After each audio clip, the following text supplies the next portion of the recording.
नमस्कार मित्रांनो, आजच्या गोष्टीचं नाव आहे रंग. देवाने सृष्टी निर्माण केली. मानव, प्राणी, पक्षी यांची निर्मिती केली. एके दिवशी देव सगळ्या प्राण्यांना, पक्ष्यांना रंग वाटप करत होते. त्या अगोदर सगळे प्राणी पक्षी हे पांढऱ्या रंगाचे होते. पोपटाला हिरवा, साळुंकीला चॉकलेटी, कबुतराला करडा,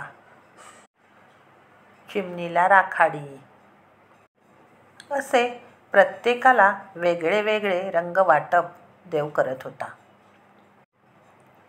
सगळ्या प्राण्या पक्ष्यांना रंगाचे वाटप करून झाले. सगळे रंग वाटपाचे काम झाले म्हणून देव निवांत बसले होते. तितक्यात पांढरा मोर तेथे येऊन उभा राहिला.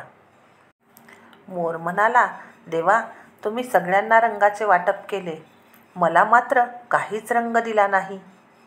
देव म्हणाले, तू यायला खूप उशीर केलास, आता आमच्याजवळ रंग शिल्लक राहिलेला नाही. सगळे रंग वाटप करून झाले.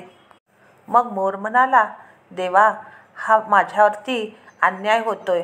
तुम्ही सगळ्यांना रंग दिले आणि मला रंग शिल्लक नाही राहिला.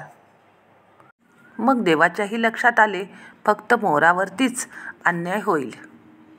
मग सगळ्यांना रंग वाटप करून अगदी थोडे थोडे जे रंग उरले होते सगळे, ते मोराला देवाने देऊन टाकले.